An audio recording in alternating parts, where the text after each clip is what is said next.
চাওক ঐতিহাসিক ধুধৰালিৰ পৰা খামুনবৰপীয়া যিটো সংযোগী পথ প্ৰায় 7 কিলোমিটাৰ এই পথটো আজি বিগত প্ৰায় 12 বছৰ ধৰি অতিকে জৰাজীৰ্ণ অৱস্থাত আছে আৰু এই ক্ষেত্ৰত আমি বহু সময়ত বিভাগীয় কৰ্তৃপক্ষ নাজিৰা সমষ্টিৰ সন্মানীয় বিধায়ক লগতে চৰকাৰক আমি দৃষ্টি আকৰ্ষণ কৰিবৰ কাৰণে আমি বিভিন্ন ধৰণৰ পন্থাৰে তেওঁলোকক আবেদন নিবেদন কৰা হৈছিলে কিন্তু আমি দেখা পাইছোঁ আচলতে আমাৰ আবেদন নিবেদনৰ ওপৰত আচলতে তেওঁলোকে কোনো ধৰণৰ গুৰুত্ব আৰোপ কৰা আমাৰ পৰিলক্ষিত নহ'ল বিগত 12 বছৰে ক্ৰমান্বয়ে ৰাস্তাৰ অৱস্থা বেয়ালৈহে গতি কৰিলে আৰু আজি এনেকুৱা এটা অৱস্থা পালেগৈ ইয়াৰ আচলতে কেইবাখনো বিদ্যালয় আছে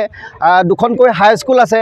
শ্বহীদ পিয়ল ভিখন কলেজলৈ এইটো ৰাস্তাই বহু ছাত্ৰ ছাত্ৰী অহা যোৱা কৰে তাৰ উপৰি প্ৰায় 7খন গাঁৱৰ মানুহ আচলতে ডেইলি প্ৰায় 1500মান মানুহ এই ৰাস্তাটো অহা যোৱা কৰে অতি ব্যস্ততাপূৰ্ণ এই পথটো কিন্তু আজি তাৰিখলৈকে চৰকাৰে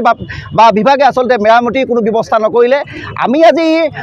এই প্ৰতিবাদস্থলীৰ জৰিয়তে সকলো ৰাইজ ওলাই আহিছে গাঁৱৰ 7খন গাঁৱৰ ৰাইজ আজি ওলাই আহিছে আৰু ইয়াৰ প্ৰতিবাদৰ জৰিয়তে আচলতে আমি চৰকাৰক দাবী জনাব বিচাৰিছোঁ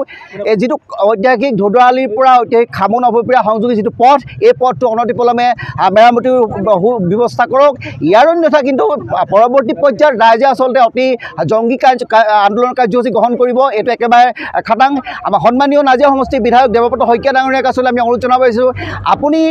থকা অৱস্থাত আচলতে আজি আপুনি বিৰোধী দলপতি হৈ থকা অৱস্থাটো আপোনাৰ সমষ্টিৰ আচলতে যি উন্নয়নৰ নমুনা এই উন্নয়নৰ নমুনা দেখিলে গম পায় আপুনি আচলতে কিমান এজন সৰব বিধায়ক গতিকে আপোনাক আমি আচলতে আজি এই প্ৰতিবাদস্থলীৰ পৰা আচলতে দাবী জনাব বিচাৰোঁ আপুনি এই খুব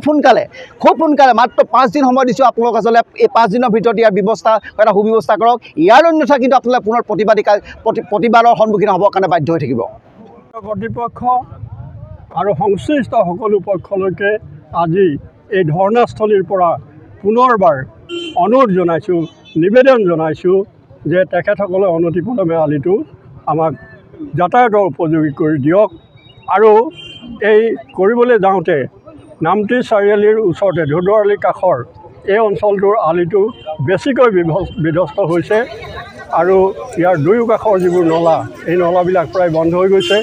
এই নলাবিলাক খুলি মেলি আলিটো যাতে পানীত ডুব নাযায় তেনেকুৱা এটা অৱস্থা কৰি নিৰ্মাণ কৰি দিবৰ কাৰণে আমি অনুৰোধ জনাইছোঁ।